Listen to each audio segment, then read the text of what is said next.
Couldn't find my way back here. Hi, I'm Jenny Robertson, founder of the On Purpose Woman Global Community and the founder and publisher of On Purpose Woman magazine.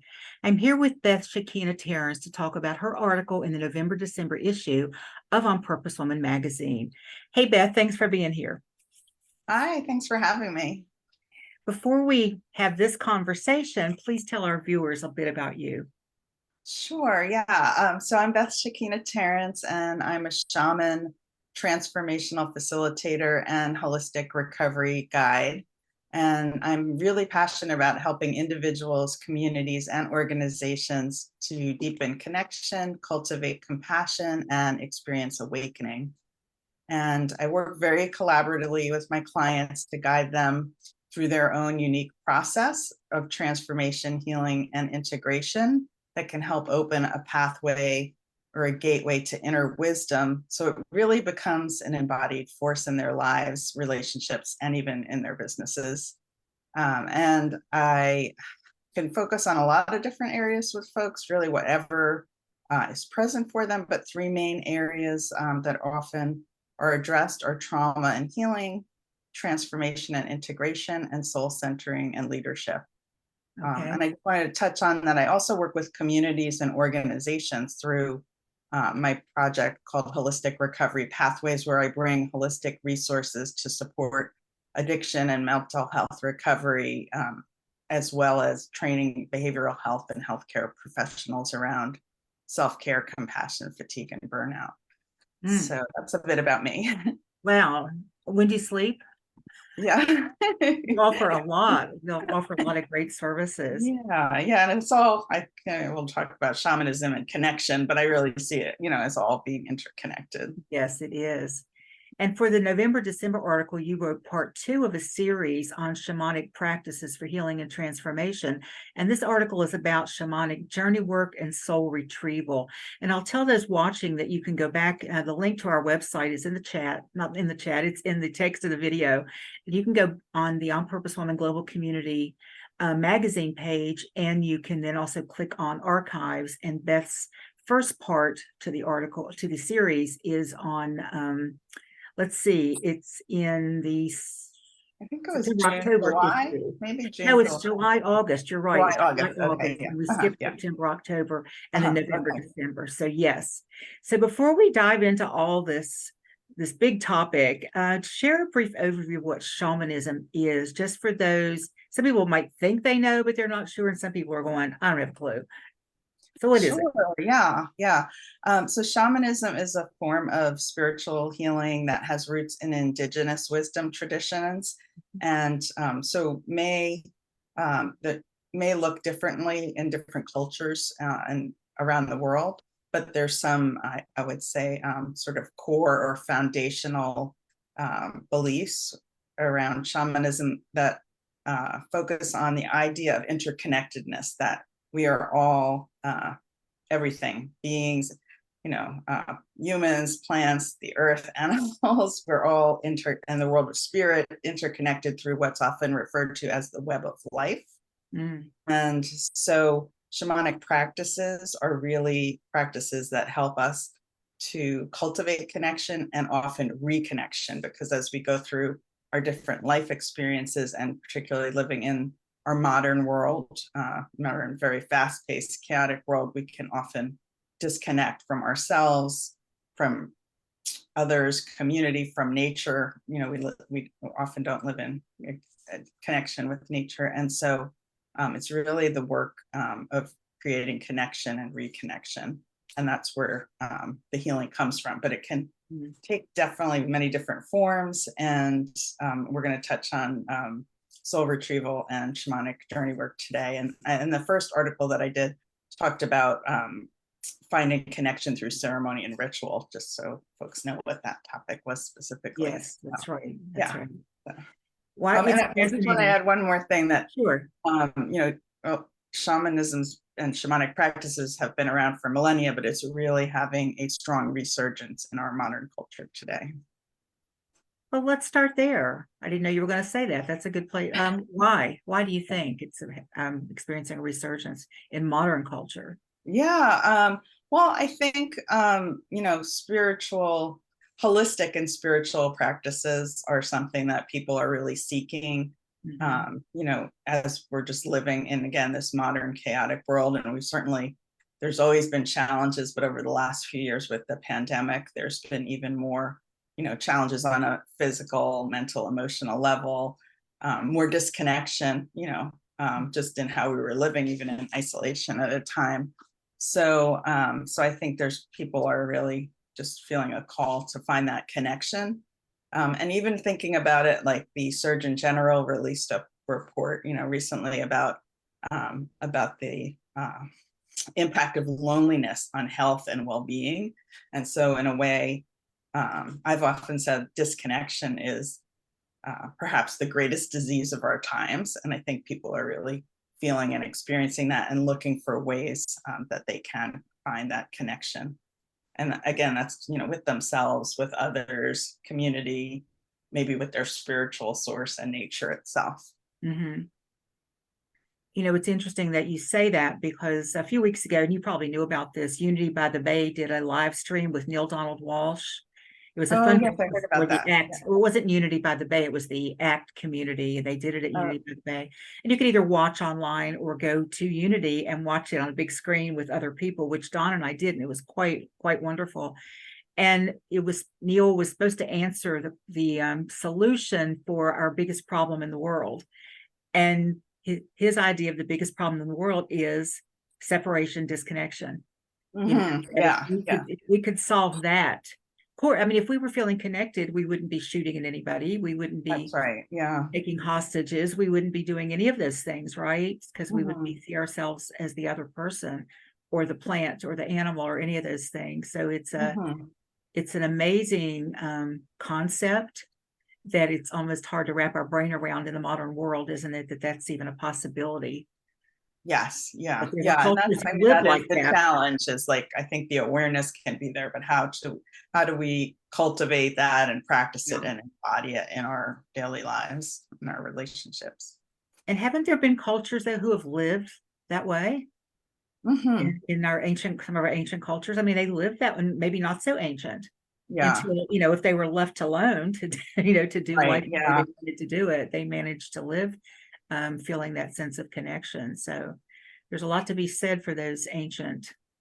Oh my gosh, yes, definitely. Yeah, absolutely. So we are going to talk about two of the ways that you can be in a shamanic practice, and that is journey work and soul retrieval. So let's get back to the basics again. What exactly is journey work? Yeah, so shamanic journey work is a process where traditionally a shaman would go into what we might call an altered state of consciousness. And often that would be utilizing drumming or rattling, and then going on what we might call a spiritual journey on the inner planes, and then creating connection. I guess it's funny, I thought we would start with soul retrieval and go to shamanic journey work. Oh, so I think this was the order that it was in that you did. That's okay, but I don't know. But so I guess in terms of both of those, in more traditional shamanic practices, it was common for the shaman to actually go and do a journey or a soul retrieval process for a person, and then kind of bring back kind of the wisdom and the guidance that they received and share it with a person, that they're working with and supporting the healing process. In more what we might call more modern shamanism or contemporary shamanism, often we are teaching people to do their own journey work, or, guiding the process so that people can have that experience themselves, and then hopefully in that case then be able to carry that, what I call medicine, back into their daily lives. So so that's a little bit of a difference maybe from what might happen in a very traditional culture or shamanic practice versus in the modern, world that we live in. So and it can be both. Certainly I work, in some of the traditional ways, and then often teaching and facilitating for people to really cultivate their own practice. So yeah, and I'll mention, I know Ross Bishop, who is a shaman, who's my I say root shamanic teacher. I've been apprenticing with him for, gosh, about 16 or 17 years. Wow, has it been that Yeah, long? and that is a kind of actually the traditional way of, Mhm. training and practicing as a shaman, is to follow that path of the teacher. So I've had other trainings, but that's sort of how I approach it. But what he found when he came back from his training initially in South America, he brought the traditional practices and he saw benefit in the people he was supporting, but oftentimes it wasn't long lasting. And he like would say it didn't stick really. And so he found that there was a need to really teach people, a process or a practice that they can continue to facilitate themselves. And that again has to do with kind of living in this um, greater state of disconnection than we might in a very indigenous or traditional culture. So am I correct in saying that it's called journey work because you go on a spiritual journey, an internal type of spiritual journey? Yes, You kind yes, of reconnect with yourself. Is yes, that kind yeah, of find yeah. yourself? You're seeking something, right? What are you seeking? And we're always seeking something on a journey, right? Yes, that's true. Yes. And you would have maybe an intention as you begin a journey. There's different, we might say, realms that you journey to in the inner planes, the upper world, middle world, or lower world. I'm not going to go too in detail, here with that. But to say that's oftentimes it is a process of connecting with a part of yourself, maybe an inner child or younger part of yourself. And that kind of relates to soul retrieval, which maybe we'll move into talking about. But it also, journeys can be to help connect us with a spirit guide or ancestor, or what we might hear as a power animal or animal totem. So connecting with it in, I guess, a simple way of saying that is that we're connecting with that inner wisdom um, that exists within us as a spiritual being, and it can take many forms. Okay. Well, that kind of, I don't want to say dumbs it down, but it kind of does bring it maybe to a plane where most people understand what that means, like Yeah, we can tap into that inner wisdom that is yeah, there, that was always there. Yeah, without having to know all the other stuff. And then we'll see what happens when I have an opportunity to work with someone like you, right? And see where that all takes me. yeah, Because yeah. I find it all very fascinating and quite just like there's a lot of levels that it seems like you can learn about and go into. So Oh yes, definitely. Yeah, yeah. let me just throw this out here right now to anyone watching that you want to go read Beth's article, because we will not be able to touch hardly any of the stuff that she wrote about there. There's a lot of really great information that will give you a lot more to work with in understanding what this is all about. And then, of course, this information is there and in the text of this video in case you want to have a conversation with her about how this might work for you. So yes, Yeah, let's move into soul retrieval. So yeah, looking for something that we've lost, is that the deal? exactly. Yes, yeah. And I actually wrote a story about my life called "Lost and Found: The Birth of a Shaman," which kind of Mhm. it relates to soul retrieval. And um, so and again, back sort of to the traditional roots of shamanic practices, shaman would go and do a journey for a person and be searching or trying to connect with parts of themselves that they may have disconnected from, and then we'll invite and bring those parts back and help integrate them to the person. I want to share that on a sort of universal level, we all experience this disconnection, or what is often referred to as soul loss, on some level and varying degrees based on our personal life experiences, our ancestry, kind of collective human experience. So just to have that awareness, and that it's, so it is very common that everybody's experienced this in some way, shape, or form. Sometimes just in how we're approaching life and what's happening, there's a natural process of reconnection, and sometimes support can be really helpful and needed, through shamanic work or other healing work. So just a few just want to touch on a few ways that maybe soul loss might occur. Mhm. It certainly can be through some type of trauma, which can be a physical accident even, or a, more a mental, emotional kind of trauma, like some type of childhood experience or abuse. It can be experiencing a loss or grief is another way sometimes that we experience soul loss. So there's kind of many different ways that can occur. And often there is a feeling that maybe we've lost. Even people will come in and say, I feel like I've lost a part of myself, or, Mm. feel maybe numb, or just, not as present as they were at other times in their life, or maybe haven't even had that sense of connection. So there's that longing, I think, often for connection that will come up. So, Well, the thing I was thinking about asking next, you've touched on a bit, but maybe you'd like to say more about that. How do either of these practices aid in healing? Like, maybe not the how does it happen, but the what kind of experiences might people have mm, that tells them that, oh, this is working. This is what I like. Maybe results. Maybe that's what I'm looking for. What the results sure. Yeah. that you Yeah. might see? Yeah. So I guess, I mean, and I tend to, take a holistic approach in my work, life and work. So think about body, mind, emotion, spirit. And even though we might say most shamanic practices, and those we're talking about here, are working more on the maybe spiritual and emotional level, but can impact the whole person Mhm. in terms of those levels of body, mind, emotion, spirit.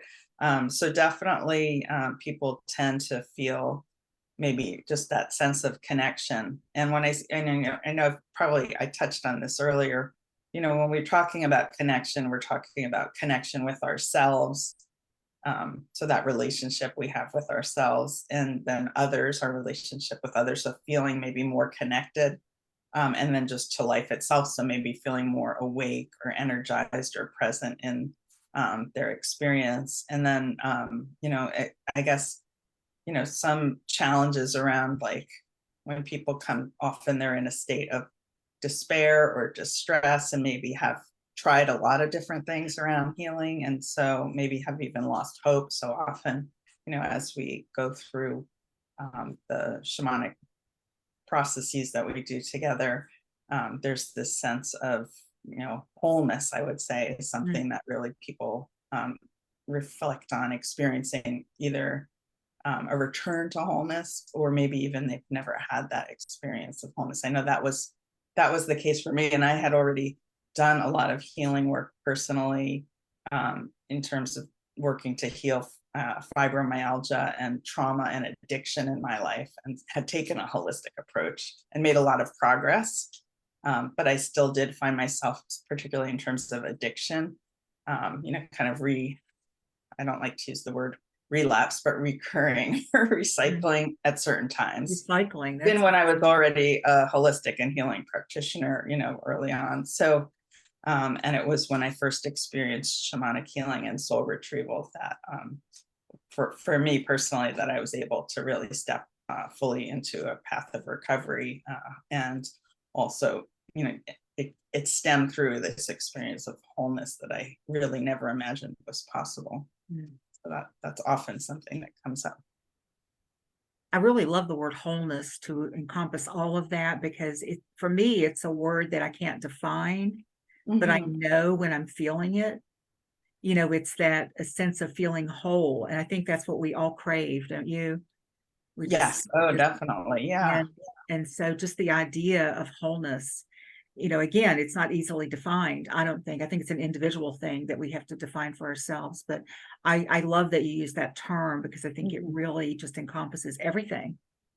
Mhm. Yes, I think Everything. so. Yeah. Yeah. Yeah. Yeah. And I do want to just say, in terms of that, I don't know, sometimes, we talk about a return to wholeness. I just like to say that, I really feel, and I think through shamanic wisdom, that this idea of the interconnectedness, that we are already whole. We just need to remember. And so sometimes our Mhm. life experiences, and things get kind of layered on us, or create what we might call the shadow, and that we can't see or feel that essence of wholeness that is really our true nature. So so that's really, I think, what the work is about, is helping to clear and transform some of those things that are limiting us from really being in that full essence of who we are. Yeah, like uncover it, right? Yeah. Yeah, because if we talk about, I guess the opposite of being whole is being broken. So we don't want to think that we're broken, and we're not Yeah. broken. Right. And I Yeah. guess we've learned through so many other ways that we are broken and flawed and all those things. So yeah, I like that. I like that. Yeah. And we could feel broken, but we might, Yes, that yes. doesn't mean we But are broken. inherently we're still whole. Yeah. Yes. Yeah. Yeah. In your article, you mentioned 11 simple tools that can support reconnection. Do you have a favorite one you can share with us? And I'm going to tell people they have to go read the article to get the Oh, other. yeah. I have it. I brought it up just in case you Okay. that's specific.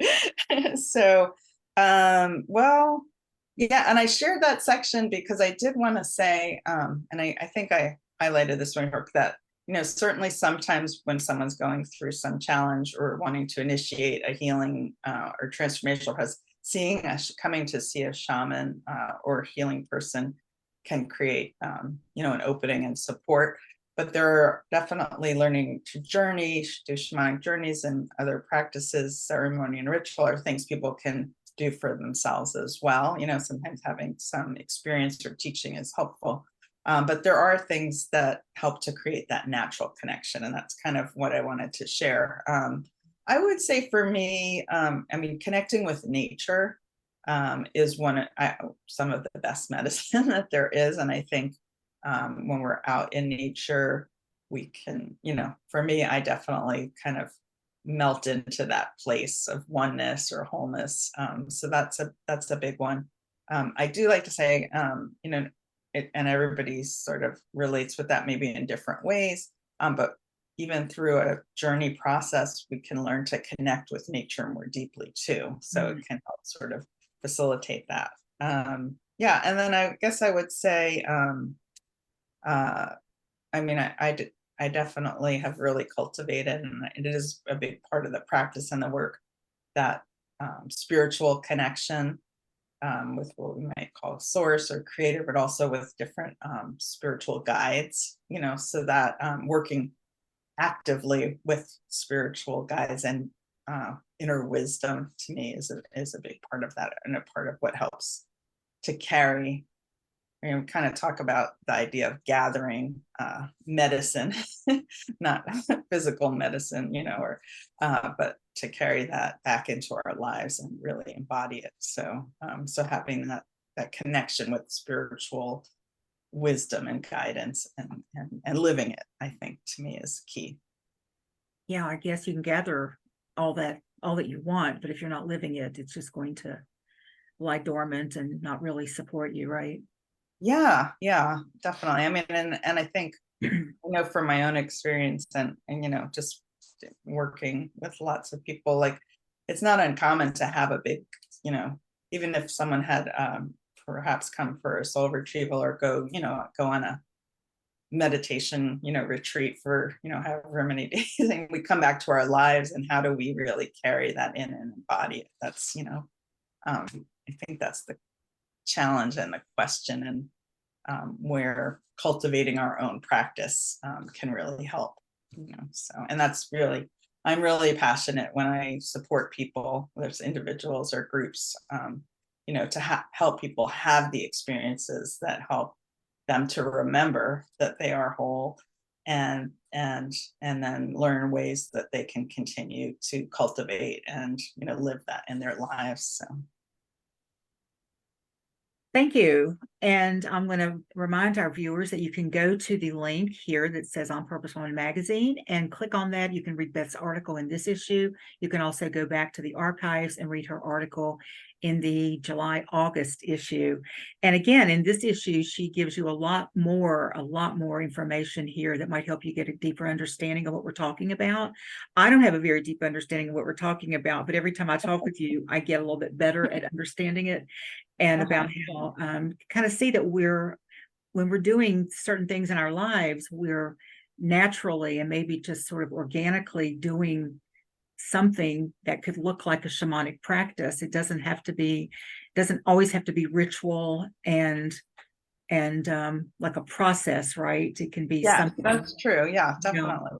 Yeah, sometimes even a creative, process like art or, Mhm.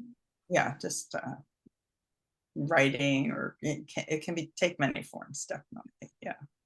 Well, Beth, tell our viewers how they can, pardon me, tell our viewers how they can find out more about you and your work. Oh, yeah. Yeah, you can go to my website, which is bethshekinah.com. I guess we can share a link maybe with. Yes. Okay. And then there's information about work I do with individuals as well as communities and organizations. And you're certainly welcome to explore. If you are interested in learning more, you can also set up a discovery session. There's a button or link there, as well as information on some different programs I have. And I'm kind of in the planning for the new year.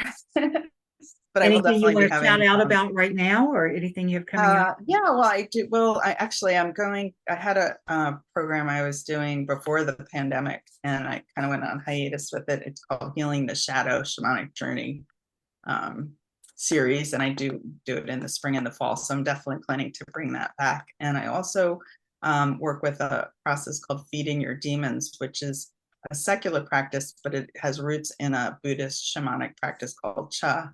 And so I will be sharing a program related to that as well. So check Yeah. out this website and see if anything there speaks to you. Get on your email list. There's a way Yes, to you can get on sign our up website. for my email list as well. And that way you'll know and you'll get notified when any of these programs become available. So Beth, before we wrap this up, can you just give me your final piece of wisdom you want to leave everyone with?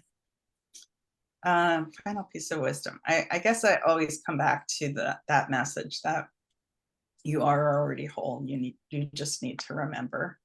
And I know sometimes as we go through our personal lives and in the world we live in, that's hard, but that is really at the essence of who we are. And that I feel like just if I have been able to find that in my life based on, earlier life experiences, and I've worked with a lot of people who have had tremendous challenges, I believe everybody can come to that awakening. So I encourage you to explore it in whatever ways you feel guided to. Thank you. Thank you for being here with us. Thank you for sharing your expertise and wisdom on, I'll say it again, a topic that maybe many of us know very little about. But I also want to thank you for doing this really important healing work and kind of doing your part to make the planet a better place. Oh. So thank you, Beth. Yeah, takes a village, as we say. It just does, doesn't it? Yeah. And I want to thank anyone else who's watching the Real Women, Real Purpose talk show. For more information on the On Purpose Woman Global Community Magazine, you can go to my website, which is in the text of this video, opwgc.com, and join us for one of our 9 Zoom gatherings each month for the On Purpose Woman Global Community. Get on our email list so the magazine will be sent to your inbox every other month when we publish. Thanks again for watching. Thanks, everyone. Take care.